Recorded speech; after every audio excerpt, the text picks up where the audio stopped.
ভারতে অনেক মন্দির আছে যেখানে কিছু খুব বেশি জনপ্রিয়, কারণ মন্দিরগুলি শক্তিশালী আধ্যাত্মিক শক্তি বিরাজ করে যা ভক্তেরা উপেক্ষা করতে পারে না। সাধারণত মন্দিরগুলির মধ্যে কিছু রহস্যজনক তথ্য থাকে। মানুষ যখন সেই রহস্য সম্পর্কে জানতে পারে, মন্দিরে সেই রহস্য উপলব্ধি করার জন্য এবং মন্দিরের দেবতার কৃপা লাভের জন্য বারবার সেই মন্দিরে ছুটে আসেন। ভিডিওটিতে আমরা আপনাদেরকে কেদারনাথ মন্দির সম্পর্কে কিছু বিস্ময়কর তথ্য জানাবো, যেটা জানার পর আপনার আশ্চর্য বোধ হবে। রহস্যগুলো জানতে ভিডিওটা দেখতে থাকুন। কেদারনাথ ভগবান শিবকে উৎসর্গীকৃত মহাদেবের 12টি জ্যোতির্লিঙ্গের মধ্যে একটি। এর সাথে উত্তরাখণ্ডের বিখ্যাত 4 ধামের মধ্যে কেদারনাথ ধামও পড়ে। কেদারনাথ ধামের জনপ্রিয়তায় হিন্দুদের মধ্যে এত বেশি যে প্রতি বছর লক্ষ লক্ষ ভক্ত প্রার্থনা করতে এবং কেদারনাথের শিবলিঙ্গের এক ঝলক দেখতে আসেন। কাশী ব্যতীত ভগবান শিব বসবাস করতেন এমন একটি বিখ্যাত স্থান হল কেদারনাথ, যা আজকের সময় উত্তরাখণ্ডে অবস্থিত। সমুদ্রপৃষ্ঠ থেকে 3584 মিটার উপরে। প্রতিটি শিব ভক্ত জীবনে অন্তত একবার এটি দেখতে চান। কৈলাস পর্বতের পাশাপাশি কেদারনাথেও অনেক রহস্য রয়েছে বলে জানা যায়। 7ম শতাব্দীতে রচিত স্কন্দ পুরাণেও আমরা কেদারনাথের উল্লেখ পাই। এ থেকে আমরা ধারণা করতে পারি কেদারনাথের বয়স কত। এটা বিশ্বাস করা হয় যে কেদারনাথ মন্দির পাণ্ডবদের দ্বারা তৈরি হয়েছিল, যারা 36 বছর ধরে হস্তিনাপুর শাসন করেছিলেন। মহাভারত শেষ হওয়ার পর পাণ্ডবরা তাদের 100 ভাইকে হত্যা করার জন্য দোষী বোধ করছিলেন। এই অপরাধবোধের সাথে তারা এই অপরাধবোধের সমাধান খুঁজতে ঋষি ব্যাসদেবের কাছে যান। ঋষি ব্যাসদেব তাদের শিব দর্শনের পরামর্শ দেন। তারা তাদের সমগ্র রাজ্য অভিমন্যুর পুত্র পরীক্ষিতের হাতে তুলে দিয়ে ভগবান শিবের সন্ধানে বের হয়। সর্বত্র খোঁজাখুঁজি করেও পাণ্ডবরা ভগবান শিবের সন্ধান পাননি। তাকে খুঁজে না পাওয়ায় তারা তাকে খুঁজতে আসে কেদারনাথে। ভগবান শিব পাণ্ডবদের আসতে দেখে নন্দী রূপ ধারণ করে অন্যান্য গরু ও মহিষের মধ্যে লুকিয়ে রইলেন, কিন্তু পাণ্ডবরা তাকে চিনতে পেরেছিল। পাণ্ডবদের তার দিকে আসতে দেখে তিনি ধীরে ধীরে মাটিতে ডুবতে লাগলেন, কিন্তু পাণ্ডবরা তাকে তার পিঠের একটি অংশ ধরে ফেলে। তারপর পাণ্ডবরাও শিবের কাছে তাদের অপরাধ স্বীকার করলেন। তখন ভগবান শিব তাদের ক্ষমা করে স্বর্গের দিকে নিয়ে যান। তারপর পাণ্ডবরা যেখানে শিবের সাথে দেখা করেছিলেন সেখানে একটা মন্দির নির্মাণ করেন এবং তাদের দ্বারা ধরা পিঠের অংশটি শিবলিঙ্গ হিসেবে পূজিত হয়। কেদারনাথ ধাম বছরে 6 মাস বন্ধ থাকে এবং 6 মাস খোলা থাকে। দীপাবলির পরে শীতের আমেজ শুরু হওয়ার সাথে সাথে বন্ধ হয়ে যায় কেদারনাথের দরজা। 6 মাস পরে গ্রীষ্মের সময় খুলে দেওয়া হয় মন্দিরের দরজা। দীর্ঘ টানা এই বন্ধের সময় এই মন্দিরের ভিতরে একটি বড় প্রদীপ জ্বলজ্বল করে জ্বলতে থাকে। যদি কোনো ব্যক্তি এই কেদারনাথ ধামে মারা যান তাহলে সেই ব্যক্তি শিবের কৃপায় মোক্ষ লাভ করেন। শিবের 12টি জ্যোতির্লিঙ্গের মধ্যে অন্যতম হল কেদারনাথ রামেশ্বরম, যা মানচিত্রের একই সরলরেখায় অবস্থিত, কিন্তু এই মন্দির খুব রহস্যময়। নয়াদিল্লির বিজ্ঞানীরা দাবি করেছেন যে কেদারনাথ মন্দির প্রায় 400 বছর ধরে বরফের নিচে ছিল এবং বলেছেন যে বেশিরভাগ মানুষ এই সত্যটি জানেন না।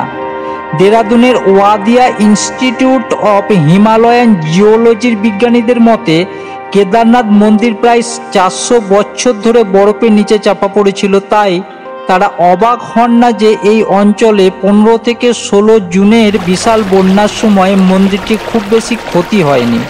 বিজ্ঞানীদের মতে মন্দিরের কাঠামোতে বেশ কিছু হলুদ রেখা দেখা যায়, যেগুলো পাথরের উপর দিয়ে হিমবাহর গতি কমে যাওয়ার ফলে তৈরি হয়েছিল।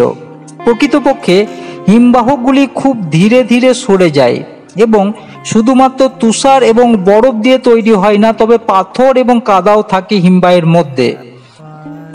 মন্দিরটি শুধুমাত্র 400 বছর ধরে তুষারপাতের নিচে টিকে ছিল না, বরং হিমবাহের গতিবিধির কারণে যে কোনো গুরুতর ক্ষতি থেকে রক্ষা পেয়েছে। যদিও এর প্রভাব কেদারনাথের মন্দির নির্মাণে ব্যবহৃত পাথরগুলিতে হলুদ রেখার আকারে দেখা যায়।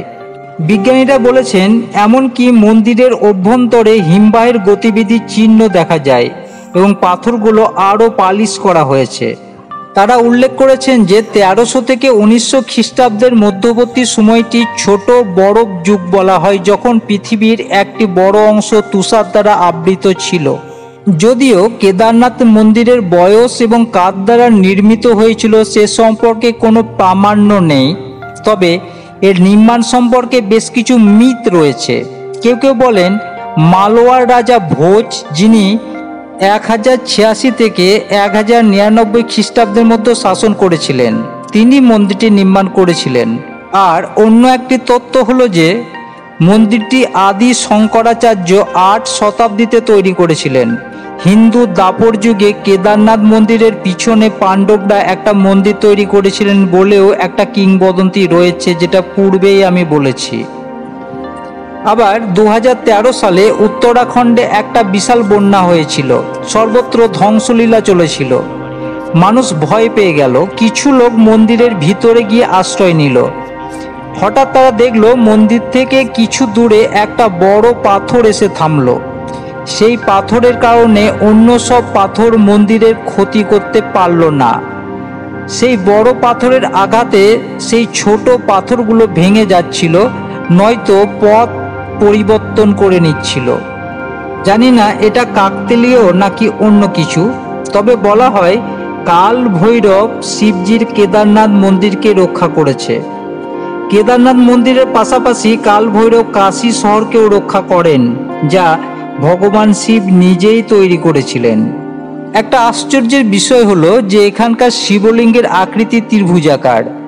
তাছাড়া ভারতে যেসব অন্যান্য শিবলিঙ্গ আছে বা শিবলিঙ্গের মন্দির আছে, সেগুলো ডিম্বাকৃতি বা বৃত্তাকার। এই শিবলিঙ্গের আকৃতি কেন ত্রিভুজাকার সেটা আমাদের গল্পের উৎসেই দেওয়া আছে।